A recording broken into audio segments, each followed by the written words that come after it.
Hello friends, welcome to our academy once again.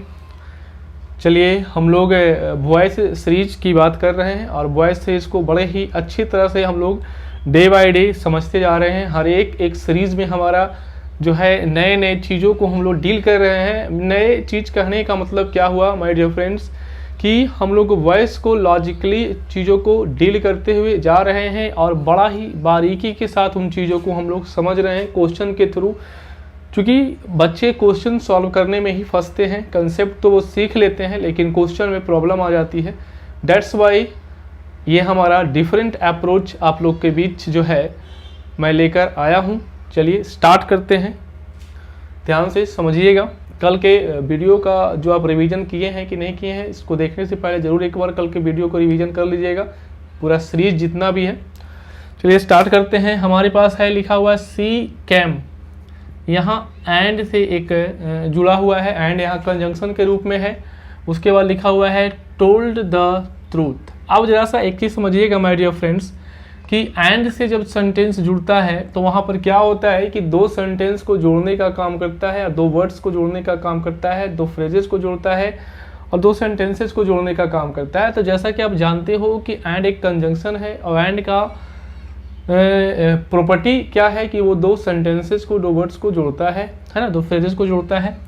तो यहाँ पर देखिए कि यहाँ पर क्या है कि सी जो है, सी के साथ यहाँ पर एक वर्ब आ रहा है केम, तो केम वर्ड आ रहा है। तो आप जरा सा केम से जब भी आप क्वेश्चन पूछिएगा तो केम का कभी भी आंसर जो है व्हाट और हुम से नहीं मिलता है। केम का आंसर वेयर से ही आपको मिलेगा, है ना। जब वेयर से मिला तो यहाँ पर क्या हो गया माय डियर फ्रेंड्स, ये इन ट्रांजिटिव वर्ब हो गया। ये क्या हो गया, इन ट्रांजिटिव वर्ब हो गया, यानी कि हम लोग इसका पैसिव तो नहीं बनाएंगे।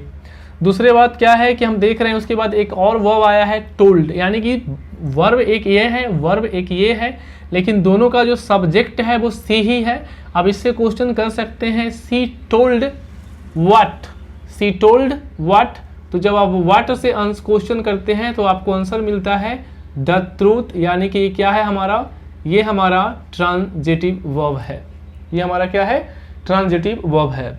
अब हम जब लोग इसका पैसिव बनाएंगे तो कैसे बनाएंगे इसका पैसिव, जैसे ये तो हमारा क्या है, ये तो इंट्रांजिटिव वर्ब है तो इसका तो पैसिव नहीं बनेगा, तो ये जैसे है वैसे ही रह जाएगा सी केम, ठीक है।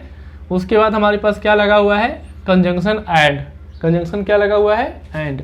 अब देखिएगा कि हम लोग इसका पैसिव बना रहे हैं, तो पैसिव बनाते हैं तो क्या करते हैं हम लोग, क्या करते हैं कि जो हमारा जो सब्जेक्ट होता है वो ऑब्जेक्ट बनता है, जो ऑब्जेक्ट होता है वो सब्जेक्ट बनता है। तो इसमें सब्जेक्ट कौन है, सब्जेक्ट तो दोनों के लिए, दोनों वर्ब का सब्जेक्ट तो एक ही है, सी है, यानी कि ये तो कंफर्म है कि एजेंट के रूप में सी जाएगा। अब यहाँ पर देखिए कि टोल्ड है, टोल्ड के लिए यहाँ पर ऑब्जेक्ट कौन आ रहा है, द ट्रूथ, यानी कि आप क्या करते हैं इसको बिगनिंग में लिखते हैं, तो यहाँ पर क्या कीजिएगा, द ट्रूथ को आप बिगनिंग में लिख दीजिएगा, द ट्रूथ। अब देखिए टोल्ड कौन सा फॉर्म है, V2 फॉर्म है, पास्ट इंडेफिनिट में है, तो इसलिए वी वर्ब क्या लगाइएगा, वाज लगाइएगा। क्यों, क्योंकि यहाँ पर द ट्रूथ क्या है, सिंगुलर है ना।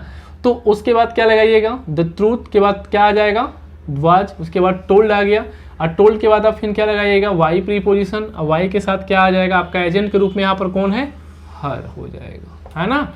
यानी she came and the truth was told by her. बात समझे, यहाँ पर बड़ा ही आसान है, उसी ट्रिक से हम लोग को इसको बनाना है, कोई नया चीज़ नहीं है। सेंटेंसेस कितने भी बड़े क्यों ना हो जाए, हम लोग का जो सॉल्व करने का जो फार्मूला होगा वो एक ही होगा, बड़ा यूनिक है। अब यहाँ पर समझिएगा रानी, रानी हैज हेल्प्ड। अब देखिएगा हेल्प्ड है, रानी हैज हेल्प्ड, क्वेश्चन करें हूम, किसको हेल्प किया, तो हूम से क्वेश्चन क्या मिल रहा है, यहाँ पर सीता। उसके बाद फिर है एंड लगा के लिखा हुआ है विल हेल्प, एक है हेल्प कर चुकी है, एक हेल्प करेगी। हेल्प करने का काम कौन कर रही है, रानी ही कर रही है। किसका हेल्प करेगी, क्योंकि इसमें तो एक ही ऑब्जेक्ट है, यानी दोनों वर्ब के लिए ऑब्जेक्ट एक ही है, यानी कि हेल्प किसका करेगी, रानी सीता का ही तो करेगी। एक कर चुकी है, एक फ्यूचर में करेगी, तो यहाँ भी हुम का आंसर क्या मिल रहा है, यहाँ भी हेल्प का आंसर ऐसे से मिल रहा है, यानी कि ये भी हमारा क्या है, ट्रांजिटिव वर्ब है, और ये भी हमारा क्या है, ट्रांजिटिव वर्ब है। अब यानी कि दो ट्रांजिटिव वर्ब सेंटेंसेज में आ रहा है, तो इसका पैसिव हम लोग कैसे बनाएंगे, जैसा कि आप देख रहे हैं हमारा क्या है, हमारा जो पैसिव बनाने का तरीका क्या होता है कि हम लोग ऑब्जेक्ट को क्या करते हैं, सब्जेक्ट बनाते हैं, ऑब्जेक्ट को क्या करते हैं, सब्जेक्ट बनाते हैं। अब देखिए कि दोनों का जो ऑब्जेक्ट है, लॉजिकली समझिएगा, रटने का चीज नहीं है, दोनों का जो ऑब्जेक्ट है वो सीता ही है, यानी कि सीता क्या हो जाएगा, बिगिनिंग ऑफ द सेंटेंस आ जाएगा। अब इसमें देख रहे हैं एक यहाँ पर है, इसके लिए भी ऑब्जेक्ट सीता होगा, इसके लिए भी ऑब्जेक्ट सीता होगा। तो अब यहाँ पर देख रहे हैं, यहाँ पर क्या लगा हुआ है, हैज, तो हैज तो आएगा ही, चूंकि हेल्प्ड V3 फॉर्म है तो इसके पास क्या आ जाएगा, व्हेन क्या हो जाएगा, हेल्प्ड। ठीक है, Sita has when helped, and यहां पर लगाइएगा, क्यों, क्योंकि एंड इसलिए लगाइएगा क्योंकि यहाँ एक कंजंक्शन लगा हुआ है। और उसके बाद क्या आ जाएगा, क्योंकि सीता ही दोनों के लिए क्या बन गया, दोनों के लिए ऑब्जेक्ट बन गया, तो इसी ऑब्जेक्ट से हम लोग क्या करेंगे आगे देखेंगे, तो विल क्या हो जाएगा, विल, उसके बाद V1 है तो क्या आ जाएगा V, उसके बाद क्या आ जाएगा, हेल्प्ड, है ना, हेल्प्ड। अब यहाँ पर क्या लगाइएगा, वाई लगाइएगा, तो यहाँ पर कौन हो जाएगा, दोनों को हेल्प करने का डूअर का काम कौन कर रहा है, रानी, तो यहाँ पर क्या आ जाएगा, रानी आ जाएगा, है ना। यानी कि क्या बना, जरा सा इसको फिर से दिमाग में बैठा लीजिए, समझिएगा, क्योंकि हम आपको बताए थे कि धीरे धीरे जो हमारा लेवल अप होगा, लेवल अप होना कुछ नहीं होता है, बस हम लोग कंसेप्ट को, उसी कंसेप्ट को जरा सा समझ रहे हैं कि कैसे हम लोग को डील करना है। आप देख लो कि यहाँ पर रानी इसका, इस वर्ब का सब्जेक्ट है, रानी इस वर्ब का भी सब्जेक्ट है, इन दोनों वर्ब का जो रिसीवर है वो कौन है, सीता है। दोनों वर्ब का रिसीवर कौन है, सीता है। इसलिए दोनों वर्ब का रिसीवर अगर सीता है तो ऑब्जेक्ट के सब्जेक्ट के रूप में तो सीता ही आएगी। अब यहाँ पर देखिए इसके साथ दो वर्ब है, एक यहाँ पर है, एक यहाँ पर है, दो वर्ब है, तो दोनों वर्ब का बिहेवियर तो आप जानते हो।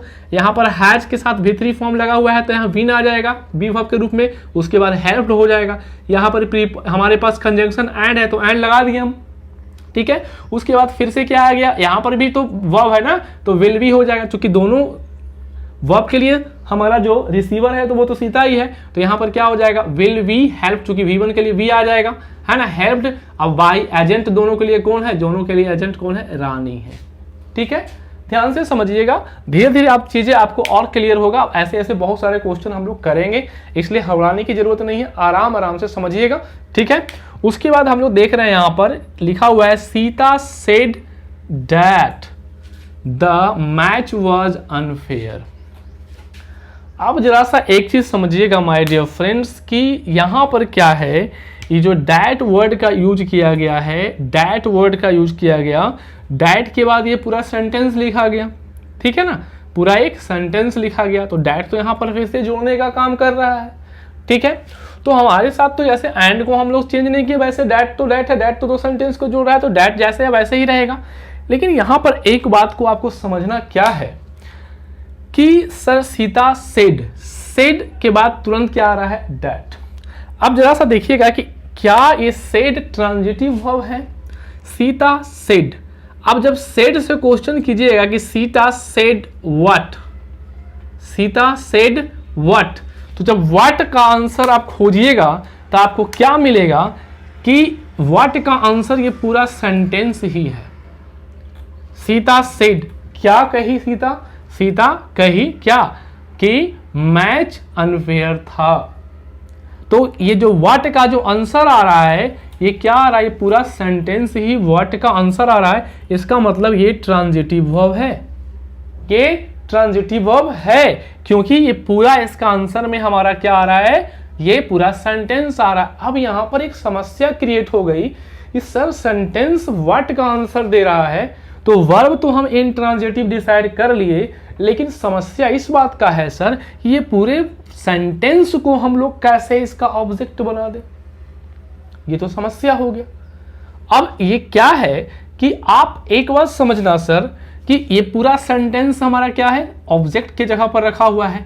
तो आपको बता दें कि आप जब प्रोनाउन पढ़ोगे तो प्रोनाउन में एक हमारा जो प्रोनाउन है, पर्सनल प्रोनाउन में एक वर्ड है जिसका नाम है ईट। ईट एक ऐसा वर्ड है माय डियर फ्रेंड्स, ईट एक ऐसा वर्ड है जो पूरे सेंटेंस के बदले आता है, यानी ये पूरे सेंटेंस को रिप्लेस कौन कर सकता है, ईट रिप्लेस कर सकता है।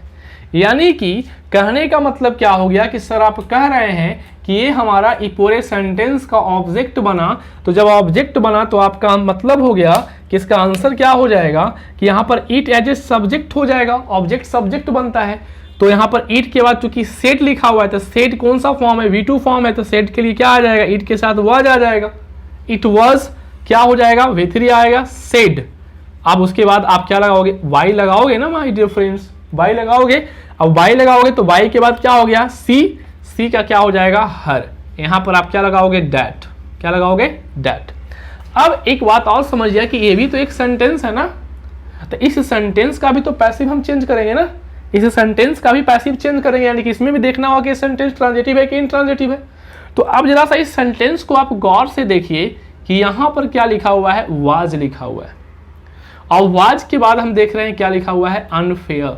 यानी वाज यानी हेल्पिंग वर्ब के बाद कोई मेन वर्ब नहीं है, हेल्पिंग वर्ब के बाद यहां पर क्या है, एक एडजेक्टिव का प्रयोग किया गया है, यानी कि यहां पर ये फिर से क्या हो गया, ये नॉन एक्शन वर्ब है। और मैं आपको बताया था कल के वीडियो में कि नॉन एक्शन वर्ब को हम लोग पैसिव में चेंज नहीं करते हैं। इसका मतलब क्या हो गया कि ये जैसे है वैसे ही लिखा जाएगा, that the match was unfair. आप सोचिए माय डियर फ्रेंड्स कि कितना आसान हो जाता है चीजें को समझना, और अगर बड़े बड़े पैसिव भी आपके सामने आते हैं तो उसी लॉजिक के साथ, जो लॉजिक पे हम लोग कल काम किए थे, उसी लॉजिक के साथ इन सभी चीजों को हम सॉल्व कर रहे हैं। आप इतना याद रखिएगा कि अगर आपका वर्ब का आंसर पूरा एक सेंटेंस हो रहा है तो उस सेंटेंस को रिप्लेस करने वाला कौन होगा, इट होगा। इट को हम लोग क्या कहते हैं, डमी सब्जेक्ट भी कहते हैं। इसको क्या बोलते हैं, डमी सब्जेक्ट भी बोलते हैं। और इसका डिटेल डिस्कशन आप जब पार्ट्स ऑफ स्पीच जब हम लोग पढ़ेंगे तो उसमें इसके बारे में बड़ा फुर्सत से काम करेंगे, ठीक है ना। आगे देखिएगा, लिखा हुआ है आई am rigid, I am rigid एक सेंटेंस हो गया, उसके बाद एंड यहां पर क्या हो गया, कंजंक्शन जुड़ गया। उसके बाद लिखा हुआ है will not tolerate the mess, will not tolerate the mess. अब एक बात तो आपको समझ में आ रहा होगा कि सर आई जो है एक सब्जेक्ट का यहाँ सब्जेक्ट है, इसके साथ यहाँ पर क्या लगा हुआ है, एम लगा हुआ, आई एम रिजिड। तो इसके बाद इस एंड के बाद जो फिर से एक सेंटेंस कंटिन्यू हुआ, तो इस सेंटेंस का सब्जेक्ट तो कोई होगा, इस सेंटेंस का सब्जेक्ट कोई और नहीं है, मैं ही यानी कि आई ही है। तो इसलिए यहां पर अब आपको इसका एक्टिव पैसिव चेंज करना होगा। अब जरा सा एक पे ध्यान दीजिएगा कि आई am rigid, I am rigid आप देख रहे हैं सेंटेंस का क्या पैसिव आप बना सकते हो, आई एम रिजिड का पैसिव बन सकता है। तो आपका आंसर आना चाहिए कि सर इसका पैसिव नहीं बन सकता है। रीजन क्या है कि सर ये एक नॉन एक्शन वर्ब है, तो नॉन एक्शन वर्ब है तो सर इसको जैसे है वैसे ही आप लिख दीजिए, आई एम क्या हो जाएगा, rigid, I am rigid, I am rigid. अब यहां पर प्रीपोजिशन एंड लगा दीजिए, सॉरी कंजंक्शन एंड लगा दीजिए। अब देखिएगा माय डियर फ्रेंड्स, एक बात आप ध्यान रखिएगा कि ये सब्जेक्ट इसका इस वर्ब का क्या है, डूअर है ना, ये सब्जेक्ट है ना, तो दोनों का सेम ही सब्जेक्ट है। अब जरा सा देखिएगा ध्यान से कि यहां लिखा हुआ है द वर्ड मेस। मेस का मतलब क्या होता है, मेस का मतलब, मेस किसको हम लोग बोलते हैं, गड़बड़ी को हम लोग बोलते हैं मेस। जब कोई गड़बड़ी होती है, गड़बड़ी क्या है, एक नाउन है, गड़बड़ होना है ना, गड़बड़, तो यही ये मेस का मतलब गड़बड़ होता है ना, नाउन के रूप में है। अब देखिएगा कि will not tolerate, I will not tolerate, not tolerate आप क्वेश्चन कीजिएगा, नॉट टॉलरेट क्या टॉलरेट आप नहीं कीजिएगा, व्हाट, तो व्हाट से आप आंसर देख रहे होंगे, इस गड़बड़ी को, द मेस यानी इस गड़बड़ी को मैं टॉलरेट नहीं कर सकता। यानी कि ये सेंटेंस जो है इसका मतलब ये टॉलरेट जो वर्ब है वो सर ट्रांजिटिव वर्ब है, ये यहाँ नॉन एक्शन वर्ब था। इसका मतलब है कि सर इसका पैसिव तो बनाएंगे, एंड कंजंक्शन जैसे है जैसे रहने दीजिए। आप क्या करते हो, ऑब्जेक्ट को क्या बनाते हो, सब्जेक्ट बनाते हो, तो द मेस शुरू में आ जाएगा, द मेस, उसके बाद क्या आ जाएगा, विल, है ना, विल के बाद क्या लगाओगे आप, नॉट लगाओगे, विल नॉट। उसके बाद आप टॉलरेट V1 है इसलिए V वर्ब लगाओगे आप, V। उसके बाद आप वर्ब का कौन सा फॉर्म लगाओगे, वर्ब का तीसरा फॉर्म टॉलरेटेड। अब यहां पर एजेंट लगाओगे Y। तो बताए थे अभी आपको कि इस सेंटेंस का भी सब्जेक्ट यही है, इस सेंटेंस का भी सब्जेक्ट यही है, तो I के बाद क्या लगा, I का क्या हो जाएगा, मी हो जाएगा। यानी I am rigid and the mess will not be tolerated by me. कितना आसानी के साथ हम लोग लॉजिक के साथ चीजों को कर रहे हैं। कल के अगर क्लास को आपने बढ़िया से समझा होगा तो आप इन सब चीजों को बड़ा ही आसानी के साथ समझ रहे होंगे। चलिए हम लोग आगे समझते हैं। एक और सेंटेंस है जो नीचे लिखा हुआ है, मैं आपको उसको ऊपर लिख के दिखा देता हूं और उसके बाद हम लोग फिर चर्चा करते हैं, ठीक है ना। देखिए आप लोग पैशंस के साथ चीज़ों को समझें और ज़्यादा से ज़्यादा जो है वीडियो को शेयर करें ताकि हमारा भी हौसला बढ़े, है ना। 5वां नंबर क्वेश्चन आपके पास आ रहा है, Rajiv expected that the officer had done the job. चलिए अब फिर से इस चीज को समझिएगा बड़ा ध्यान से। क्या है, राजीव एक्सपेक्टेड। अब एक्सपेक्टेड के बाद तो कोई ऑब्जेक्ट नहीं आ रहा, फिर से डैट लगा के एक सेंटेंस लिखा हुआ है my dear friends. Rajiv expected what. अगर आप व्हाट का फिर से आंसर देखते हैं तो ये आपको व्हाट का आंसर पूरा ये सेंटेंस ही व्हाट का आपका आंसर दे रहा है। यानी कि ये जो एक्सपेक्टेड वर्ड है वो ट्रांजिटिव वर्ब है। इसका आंसर पूरा सब्जेक्ट कौन है, पूरा आंसर इसका क्या है, ये सेंटेंस ही है। यानी ये सेंटेंस यहाँ पर क्या बनेगा, एज ए ऑब्जेक्ट काम करेगा। और अभी बताए हम आपको कि इस ऑब्जेक्ट को यानी कि सेंटेंस को रिप्लेस कौन कर सकता है, वो है इट। यानी क्या बन जाएगा, इट। अब चूंकि एक्सपेक्टेड है तो कौन सा फॉर्म है, V2 फॉर्म है, तो इट वाज हो जाएगा। इट वाज क्या, expected. It was expected by Rajiv, है ना। It was expected by Rajiv, है ना। डैट तो लगाओगे ही आप। अब जरा सा आप देखिए कि सर ये भी तो एक सेंटेंस है, तो इस सेंटेंस में आप चेक करेंगे कि the officer had done the job. The officer had done, the officer had वो डन, ठीक है। द ऑफिसर हैड डन, यानी कि ऑफिसर हैड डन का मतलब क्या हो गया, यहाँ ऑफिसर हैज डन व्हाट। अगर आप क्वेश्चन कीजिएगा तो आपको आंसर मिलेगा द जॉब। यानी कि फिर से एक नॉर्मल सेंटेंस हो गया। ये क्या है, ये जो डन है यानी कि ट्रांजिटिव वर्ब है, इसका पैसिव हम लोग चेंज करेंगे, इसलिए यहां पर क्या लिखेंगे, द जॉब, ठीक है। अब आप चूंकि देख रहे हो कि ऑक्सिलरी वर्ब हैड है तो हैड को तो रहने दोगे आप। उसके बाद डन V3 फॉर्म है तो इसके साथ क्या लगाओगे, विन लगाओगे। हम लोग जो बेसिक में ही पढ़ चुके हैं, है ना। The job had been, V3 form लगाओगे। इसके बाद डन बाय द क्या, ऑफिसर।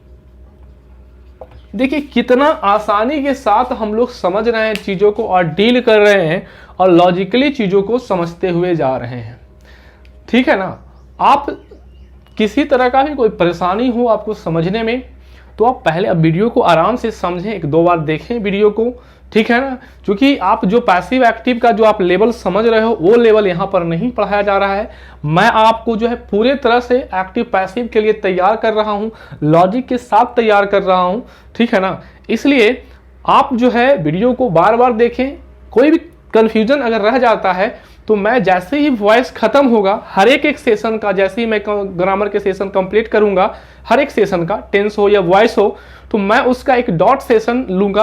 आप जिस तरह से क्वेश्चंस पूछोगे उस क्वेश्चंस को मैं डॉट सेशन में आपको वहां पर सॉल्यूशन और आपसे बातें मैं इसके माध्यम से करूंगा, ठीक है। आज के लिए इतना ही, ठीक है। देखते रहिए आवर एकेडमी और आप लोग जो है ज़्यादा से ज़्यादा शेयर और लाइक करें ताकि हम लोग जो है और ज़्यादा एनर्जेटिक हों और आपके लिए और बेटर से बेटर कंटेंट प्रोवाइड करें। धन्यवाद।